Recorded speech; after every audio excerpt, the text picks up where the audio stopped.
Hi everyone, welcome back. So ಆತ್ಮೀಯ ವಿದ್ಯಾರ್ಥಿ ಮಿತ್ರ ಸ್ಪರ್ಧಾರ್ಥಿಗಳ so ಇವತ್ತಿನ ಕ್ಲಾಸಲ್ಲಿ ನಾವು ಕೈಂಡ್ಸ್ ಆಫ್ ಸೆಂಟೆನ್ಸಸ್ಸನ್ನು ತಿಳ್ಕೊಳ್ಳೋಣ. ಸೊ ಸೆಂಟೆನ್ಸ್ ಕೂಡ ಸಾಕಷ್ಟು important. So parts of speech tense ಬರೋದ್ರ ಜೊತೆಗೆ ನಮಗೆ ಸೆಂಟೆನ್ಸ್ ಕೂಡ ಬರಬೇಕಾಗ್ತದೆ. ಯಾಕೆಂದರೆ ಸೆಂಟೆನ್ಸ್ ಬೇಸ್ಡ್ ಮೇಲೆ ಸಾಕಷ್ಟು ಗ್ರಾಮರ್ ಆ್ಯಕ್ಟಿವಿಟೀಸ್ ನಡೆಯೋದನ್ನು ನಾವು ನೋಡ್ತಿರ್ತೀವಿ. ಸೊ ಹಾಗಾಗಿ ಇವತ್ತಿನ ವಿಡಿಯೋನಲ್ಲಿ ಸೆಂಟೆನ್ಸ್ ಬಗ್ಗೆ ತಿಳ್ಕೊಳ್ಳೋಣ. ಸೊ ನೋಡಿ, ಇದು ಸೆಂಟೆನ್ಸ್ಗೆ ಸಂಬಂಧಪಟ್ಟಂಥ ಮೊದಲ ವಿಡಿಯೋ ಆಗಿರುತ್ತೆ, ಅಂದರೆ ಪಾರ್ಟ್ 1 ಆಗಿರುತ್ತೆ. ಯಾಕೆಂದರೆ ನಾಲ್ಕು ಪ್ರಕಾರದ ಸೆಂಟೆನ್ಸಸ್ಗಳನ್ನ ನಾವು ಇಲ್ಲಿ ನೋಡ್ತೀವಿ. ಸೊ 4 ಪ್ರಕಾರದ ಸೆಂಟೆನ್ಸ್ಗಳನ್ನು ಒಂದೇ ವಿಡಿಯೋದಲ್ಲಿ ನೋಡಿದ್ರೆ ಹೆವಿ ಆಗುತ್ತೆ ಅಂತ ಹೇಳ್ಬಿಟ್ಟು ನಾನು ಪಾರ್ಟ್ ಮೂಲಕ ಮಾಡ್ತಿರ್ತಕ್ಕಂಥದ್ದು. ಸೊ ತಡ ಮಾಡಿದೆ, ಕ್ವಿಕ್ಕಾಗಿ ಸೆಷನ್ನ ಶುರು ಮಾಡೋಣ. ಸೊ ನೋಡಿ, ಸೆಂಟೆನ್ಸ್ ಅಂದರೆ ಏನು ಮೊದಲು ನಮ್ಗೆ ಗೊತ್ತಿರಬೇಕು. ಸೊ ಅದನ್ನು ನೋಡೋಣ. What is a sentence? So sentence ಅಂದರೆ ಏನು ಅನ್ನುವಂಥದ್ದು. ಸೊ ಈ ಒಂದು ಪ್ರಶ್ನೆಗೆ sentence is a group of words which gives complete sense. ಅಂದರೆ ಸೆಂಟೆನ್ಸ್ ಅಂತಕ್ಕಂಥದ್ದು ಕೆಲವು ಪದಗಳ ಸಮುಚ್ಚಯ, ಗ್ರೂಪ್ ಆಫ್ ವರ್ಡ್ಸ್ ಆಗಿದ್ದು ಇದೇನು ಮಾಡ್ತಪ್ಪ ಅಂದರೆ ವಿಚ್ ಗಿವ್ಸ್ ಕಂಪ್ಲೀಟ್ ಸೆನ್ಸ್ ಅಂತ ಹೇಳ್ತೀವಿ. ಸೆನ್ಸ್ ಅಂದರೆ ಇಲ್ಲಿ ಅರ್ಥ ಅಂತ ನಾವು ನೋಡ್ತೀವಿ, ಅಂದರೆ ಮೀನಿಂಗ್ ಅಂತ ನೋಡ್ತೀವಿ. ಸೊ ಇನ್ನೊಂದು ಸ್ಟೇಟ್ಮೆಂಟ್ ಕೂಡ ಇಲ್ಲಿದೆ, ಅದನ್ನು ಕೂಡ ನೋಡ್ಬಿಡೋಣ. ಸೊ ನೋಡಿ, ಸೆಕೆಂಡ್ ಸ್ಟೇಟ್ಮೆಂಟ್ ಇಲ್ಲಿದೆ. Sentence is a group of words that expresses a complete thought, idea, next question or instruction. So ಸಾಮಾನ್ಯವಾಗಿ ಒಂದು ವಾಕ್ಯ ಏನೆಲ್ಲ ಒಳಗೊಂಡಿರ್ತಂದ್ರೆ ಅದು ಐಡಿಯಾ ಆದ್ರೂ ಒಳಗೊಂಡಿರ್ಬೋದು, ಹಾಗೇನೆ ಕ್ವಶನ್ಸ್ಗಳಾದ್ರೂ ಒಳಗೊಂಡಿರ್ಬೋದು, ಅಥವಾ ಇನ್ಸ್ಟ್ರಕ್ಷನ್ ಆದ್ರೂ ಒಳಗೊಂಡಿರ್ಬೋದು. ಜೊತೆಗೆ ಅದೇನಾಗಿರ್ತದೆ, ಗ್ರೂಪ್ ಆಫ್ ವರ್ಡ್ಸ್ ಆಗಿನಿಂದ ಒಂದು ಗುಂಪಿನಿಂದ ಕೂಡಿರ್ತದೆ. ಮತ್ತು ಅದು ಆ ಒಂದು ಗುಂಪು ಹೆಂಗಿರ್ತಂದ್ರೆ ವ್ಯವಸ್ಥಿತವಾಗಿ ಜೋಡಣೆ ಮಾಡಲ್ಪಟ್ಟಿದ್ದು ಮತ್ತು ಕಂಪ್ಲೀಟ್ ಆಗಿ ಒಂದು ಅರ್ಥವನ್ನು ಕೊಡ್ತಾ ಇರ್ತದೆ. ಸೊ ಹಾಗಾಗಿ ಇದನ್ನು ನಾವೇನು ಕರಿತೀವಿ, ಸೆಂಟೆನ್ಸ್ ಅಂತ ಕರಿತೀವಿ. Again I gonna repeat, sentence is a group of words which gives complete sense. ಅಂದರೆ ಯಾವುದು ಪದಗಳ ಸಮುಚ್ಚಯ ವ್ಯವಸ್ಥಿತವಾಗಿ ಜೋಡಿಸಲ್ಪಟ್ಟು ಅದು ಸಂಪೂರ್ಣವಾಗಿ ಅರ್ಥವನ್ನು ಕೊಡ್ತಿದ್ರೆ, ಅಥವಾ ಕ್ವಶನನ್ನು ಕೇಳ್ತಿದ್ರೆ, ಅಥವಾ ಇನ್ಸ್ಟ್ರಕ್ಷನ್ನ ಕೊಡ್ತಿದ್ರೆ, ಅಥವಾ ವಿಚಾರವನ್ನು ಹೇಳ್ತಿದ್ರೆ ಅದನ್ನು ನಾವು ಸೆಂಟೆನ್ಸ್ ಅಂತೇಳಿ ಕರಿಯುವಂಥದ್ದು. ಸೊ ಇನ್ನಷ್ಟು ಡೀಟೇಲ್ ಆಗಿ ನೋಡ್ತಾ ಹೋಗೋಣ. ಸೊ ನೆಕ್ಸ್ಟ್ ನೋಡಿ, ಎಕ್ಸಾಂಪಲ್ ನೋಡೋಣ. ಎಕ್ಸಾಂಪಲ್ ಬಂದು Mysuru is a beautiful city ಅನ್ನುವಂಥದ್ದು. ಸೊ ಇಲ್ಲಿ ಮೈಸೂರು ಅಂತಕ್ಕಂಥದ್ದು ಒಂದು ಬ್ಯೂಟಿಫುಲ್ ಸಿಟಿ ಅಂತ ನಾವು ಹೇಳ್ತಿದ್ದೀವಿ. So Mysuru is a beautiful city ಅಂತ ನಾವು ಹೇಳ್ತಿದ್ವಿ. ಇಟ್ಸ್ ಇನ್ಸ್ಟ್ರಕ್ಷನ್ ಕೂಡ ಆಗಿರ್ಬೋದು, ಆಮೇಲೆ ವಿಚಾರ ಕೂಡ ಆಗಿರ್ಬೋದು. ಇನ್ಸ್ಟ್ರಕ್ಷನ್ ಅಂದರೆ ಇಲ್ಲಿ ಒಳ್ಳೆ ರೀತಿಯಲ್ಲಿದೆ, ನಾವು ಒಳ್ಳೆ ಸುಂದರವಾದ ಸಿಟಿ ಅಂತ ನಾವು ಇನ್ಸ್ಟ್ರಕ್ಷನ್ ಕೊಡ್ತಿದ್ವಿ, ಜೊತೆಗೆ ನಮ್ಮ ವಿಚಾರ ಕೂಡ ಇಲ್ಲಿ ವ್ಯಕ್ತಪಡಿಸ್ತಿರ್ತಕ್ಕಂಥದ್ದು. ಸೊ ನೆಕ್ಸ್ಟ್ ನೋಡಿ, ಸೊ ನೆಕ್ಸ್ಟ್ ಎಕ್ಸಾಂಪಲ್ ಬಂದು ವಿ ಆರ್ ಕಂಪ್ಯೂಟರ್ ಸ್ಟೂಡೆಂಟ್ಸ್. ನಾವು ಕಂಪ್ಯೂಟರ್ ವಿದ್ಯಾರ್ಥಿಗಳು, ಅಂದರೆ ನಾವು ಕಂಪ್ಯೂಟರ್ ಕಲಿಯುವಂಥ ವಿದ್ಯಾರ್ಥಿಗಳು ಅನ್ನುವಂಥದ್ದು. ಸೊ ಇಲ್ಲಿ ಕೂಡ ನಾವೇನು ಮಾಡ್ತೀವಿ, ನಮ್ಮ ಒಂದು ಸ್ಟೇಟಸ್ ಬಗ್ಗೆ ನಾವು ಏನು ಮಾಡ್ತಿದ್ದೀವಿ ಅನ್ನೋದ್ರ ಬಗ್ಗೆ ನಾವಿಲ್ಲಿ ಏನು ಮಾಡ್ತೀವಿ, ಇನ್ಸ್ಟ್ರಕ್ಷನನ್ನು ಎದುರುಗಡೆ ಇರುವಂಥ ವ್ಯಕ್ತಿಗೆ ನಾವು ಕೊಡ್ತಾ ಇರ್ತಕ್ಕಂಥದ್ದು. ಸೊ ನೆಕ್ಸ್ಟ್ ನೋಡೋಣ. ಸೊ ನೆಕ್ಸ್ಟ್ ಬಂದು kinds of sentences. So kinds of ಸೆಂಟೆನ್ಸಸ್ನಲ್ಲಿ ನಾವು ಪ್ರಮುಖವಾಗಿ ಇಲ್ಲಿ 4 ಪ್ರಕಾರದ ಸೆಂಟೆನ್ಸಸ್ಗಳನ್ನ ನೋಡ್ತೀವಿ. ಸೊ ಅದರಲ್ಲಿ ಮೊದಲಿಗೆ ಬರ್ತಕ್ಕಂಥದ್ದು assertive sentence. So second one ಬರ್ತಕ್ಕಂಥದ್ದು interrogative sentence, and third one ಬರ್ತಕ್ಕಂಥದ್ದು imperative sentence, and fourth one ಬರ್ತಕ್ಕಂಥದ್ದು ಎಕ್ಸ್ಕ್ಲಾಮೇಟರಿ ಸೆಂಟೆನ್ಸ್. ಸೊ ಇವುಗಳ ಅರ್ಥ ನಮ್ಗೆ ಗೊತ್ತಿರಬೇಕಾಗ್ತದೆ. ಸೊ ಅಸರ್ಟಿವ್ ಅಂದರೆ ಸಾದಾ ವಾಕ್ಯ ಅಂತ ಕರಿತೀವಿ, ಹಾಗೆಯೇ ಇಂಟ್ರಾಗೇಟಿವ್ ಅಂದರೆ ಪ್ರಶ್ನಾರ್ಥಕ ವಾಕ್ಯ ಅಂತ ಹೇಳಿ ಕರೆಯುವಂಥದ್ದು. ಸೊ ಇಂಪರೇಟಿವ್ ಅಂದರೆ ಆಜ್ಞಾಧಾರಕ ವಾಕ್ಯಗಳು ಅಂತ ಕರಿತೀವಿ. ಹಾಗೆ ಎಕ್ಸ್ಕ್ಲಾಮೇಟರಿ ಅಂದರೆ ನಾವಿಲ್ಲಿ ಭಾವಸೂಚಕ ವಾಕ್ಯಗಳು ಅಂತ ಕೂಡ ನಾವು ಹೇಳ್ಬೋದಾಗಿದೆ. ಸೊ ಇದಿಷ್ಟು 4 ಪ್ರಕಾರಗಳನ್ನು ನಾವೀಗ ನೋಡಿದಾಯಿತು. ಸೊ ಒಂದೊಂದಾಗಿ ಇವುಗಳ ಬಗ್ಗೆ ನೋಡ್ತಾ ಹೋಗೋಣ. ಸೊ ನೋಡಿ, ಮೊದಲಿಗೆ ಇಲ್ಲಿ ಅಸರ್ಟಿವ್ ಸೆಂಟೆನ್ಸ್ ಅನ್ನು ಈ ಒಂದು ವಿಡಿಯೋನಲ್ಲಿ ನೋಡೋಣ. ಸೊ ನೆಕ್ಸ್ಟ್ ಮುಂದಿನ ವಿಡಿಯೋನಲ್ಲಿ ಇಂಟ್ರಾಗೇಟಿವ್, ಇಂಪರೇಟಿವ್ ಕೂಡ ನೋಡ್ತಾ ಹೋಗೋಣ. ಸೊ ನೋಡಿ, ಅಸರ್ಟಿವ್ ಸೆಂಟೆನ್ಸ್ ಅಂದ್ರೆ ಏನು? An assertive sentence is a statement that expresses a fact, opinion or belief in a straightforward way and confident manner ಅಂತ ನಾವು ನೋಡ್ತೀವಿ. ಸೊ ಇಲ್ಲಿ ಅಸರ್ಟಿವ್ ಸೆಂಟೆನ್ಸ್ ಅಂದರೆ ಏನಂತಂದರೆ ನಾವು ನೇರವಾಗಿ ನಮ್ಮ ಸ್ಟ್ರೈಟ್ ಫಾರ್ವರ್ಡ್ ಆಗಿ ನಮ್ಮ ಒಂದು ಒಪಿನಿಯನ್, ನಮ್ಮ ಬಿಲೀಫನ್ನು, ಅಂದರೆ ನಮ್ಮ ನಂಬಿಕೆಯನ್ನು, ನಮ್ಮ ಒಂದು ಅಭಿಪ್ರಾಯವನ್ನು ವ್ಯಕ್ತಪಡಿಸ್ತಕ್ಕಂಥ ಒಂದು ರೀತಿ ಒಂದು ಅಸರ್ಟಿವ್ ಸೆಂಟೆನ್ಸ್ ಅಲ್ಲಿ ನಾವು ನೋಡ್ತೇವೆ ಅಂತ ಅರ್ಥ. So assertive sentences are also known as declarative sentence ಅಂತ ನಾವು ಹೇಳ್ತೀವಿ. ಸೊ ಇವುಗಳನ್ನು ಇನ್ನೊಂದು ಹೆಸರಿಂದ ಕೂಡ ಕರೆಯುವಂಥದ್ದು ಅದೇನಪ್ಪ ಅಂದರೆ ಡಿಕ್ಲರೇಟಿವ್ ಸೆಂಟೆನ್ಸ್ ಅಂತೇಳಿ. ಯಾಕಂದರೆ ಇಲ್ಲಿ ನಾವು ಸ್ಟ್ರೇಟ್ ಫಾರ್ವರ್ಡ್ ಆಗಿ ಹೇಳೋದ್ರಿಂದ ನೋಡಿ ಮೇಲ್ಗಡೆ ಇದೆಲ್ಲ. ಸೊ ಸ್ಟ್ರೇಟ್ ಫಾರ್ವರ್ಡ್ ಆಗಿ ನಾವು ನಮ್ಮ ಒಂದು ಒಪಿನಿಯನ್ ಅನ್ನ ಅಥವಾ ನಮ್ಮ ಒಂದು ವಿಚಾರವನ್ನ ಹೇಳೋದ್ರಿಂದ ಇದನ್ನು ಡಿಕ್ಲರೇಟಿವ್ ಸೆಂಟೆನ್ಸಸ್ ಅಂತ ಕೂಡ ಇವುಗಳನ್ನ ಕರಿತೀವಿ ಅಂತ ನೋಡ್ತೀವಿ. ಸೊ ನೆಕ್ಸ್ಟ್ ಬಂದು they are usually starts with subject and end with period of full stop ಅಂತ ಹೇಳ್ತೇವೆ. ಸೊ ಸಾಮಾನ್ಯವಾಗಿ ಈ ಅಸರ್ಟಿವ್ ಸೆಂಟೆನ್ಸಸ್ಗಳು ಸಬ್ಜೆಕ್ಟ್ ನಿಂದ ಆರಂಭಗೊಳ್ಳುತ್ತವೆ. ಸಬ್ಜೆಕ್ಟ್ ಅನ್ನು ನಾವು ಕನ್ನಡದಲ್ಲಿ ಏನು ಕರಿತೀವಿ, ಕರ್ತೃ ಅಂತ ಹೇಳಿ ಕರೆಯುವಂಥದ್ದು. ಸೊ ಕರ್ತೃಲಿಂದ ಆರಂಭಗೊಂಡು ಕೊನೆಗೆ ಫುಲ್ ಸ್ಟಾಪ್ ಇಂದ ಕೊನೆಗೊಳ್ತವೆ ಅಂತ ನಾವು ಹೇಳ್ಬೋದಾಗಿದೆ.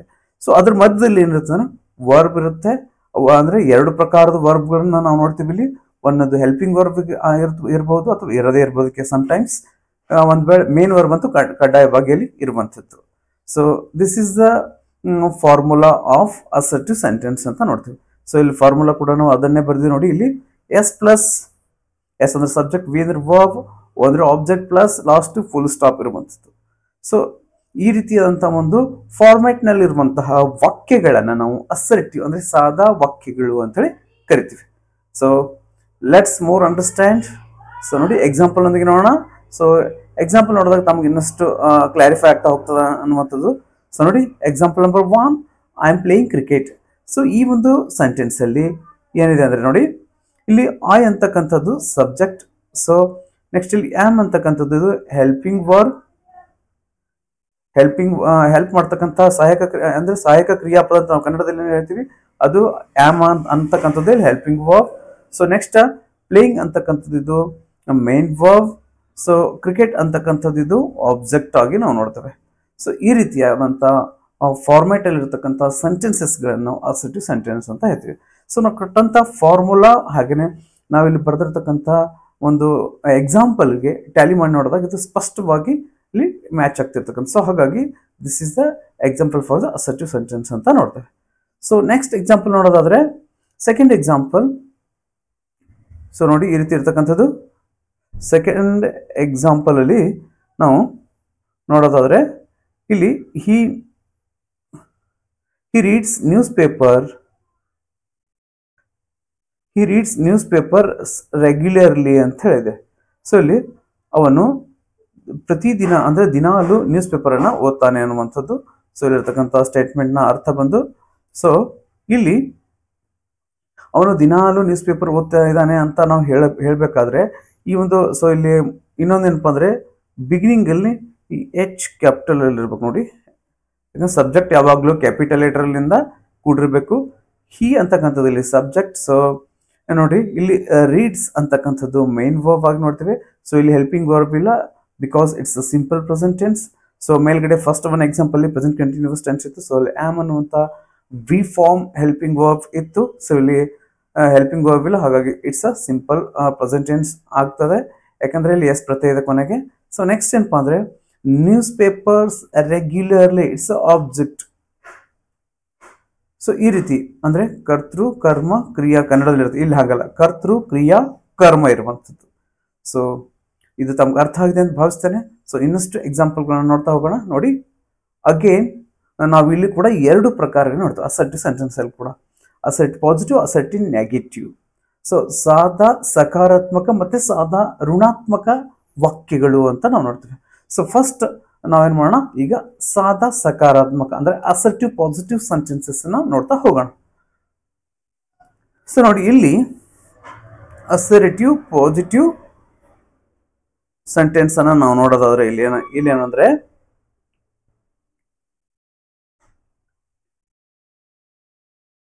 ಸೊ ಅಸರ್ಟಿವ್ ಪಾಸಿಟಿವ್ ಸೆಂಟೆನ್ಸಸ್ ಅಲ್ಲಿ ಮೊದಲಿಗೆ ಬರ್ತಕ್ಕಂಥದ್ದು ಯಾವ್ದಪ್ಪ ಅಂದ್ರೆ first example, Pavan is typing a letter. So ಇಲ್ಲಿ ಪವನ್ ಅಂತಕ್ಕಂಥದ್ದು ಸಬ್ಜೆಕ್ಟ್, ಇಲ್ಲಿ ಈಸ್ ಅಂತಕ್ಕಂಥದ್ದು ಹೆಲ್ಪಿಂಗ್ ವರ್ಬ್. ಸೊ ಟೈಪಿಂಗ್ ಅಂತಕ್ಕಂಥದ್ದು ಮೇನ್ ವರ್ಬ್ ಆಗ್ತದೆ, ಅ ಲೆಟರ್ ಅಂತಕ್ಕಂಥದ್ದು ಆಬ್ಜೆಕ್ಟ್ ಆಗ್ತದೆ. ಸೊ ಈ ರೀತಿ ನಾವೇನ್ ಮಾಡ್ತೀವಿ, ಈ ಒಂದು ಸೆಂಟೆನ್ಸ್ ಸ್ಟ್ರಕ್ಚರ್ ಅನ್ನು ನಾವು ನೋಡ್ತೀವಿ. ಇದು ಎಲ್ಲಿ ನೋಡ್ತೀವಪ್ಪ ಅಂದ್ರೆ when the sentence in assertive positive ಅಂದ್ರೆ S plus V plus O, ನಾವು ಫಾರ್ಮುಲಾವನ್ನ ಎಲ್ಲಿ ನೋಡ್ತೇವೆ ಅಂದ್ರೆ S plus V plus O plus full stop. So ಈ ರೀತಿಯಾದಂಥ ಫಾರ್ಮುಲಾವನ್ನು ನಾವು ಅಸರ್ಟಿವ್ ಪಾಸಿಟಿವ್ ಸೆಂಟೆನ್ಸ್ ಇದ್ದಾಗ ನಾವು ನೋಡ್ಲಿಕ್ಕೆ ಸಾಧ್ಯ ಆಗ್ತದೆ. ಸೊ ನೆಗೆಟಿವ್ ಬಂದಾಗ ಮತ್ತೆ ಅದ್ರ ಬಗ್ಗೆ ನೋಡೋಣ. ಫಸ್ಟ್ ಇದನ್ನ ಅರ್ಥ ಮಾಡ್ಕೊಳ್ತಾ ಹೋಗೋಣ. ಸೊ ನೋಡಿ ಸೆಕೆಂಡ್ ಎಕ್ಸಾಂಪಲ್ ಬಂದು this is the English book.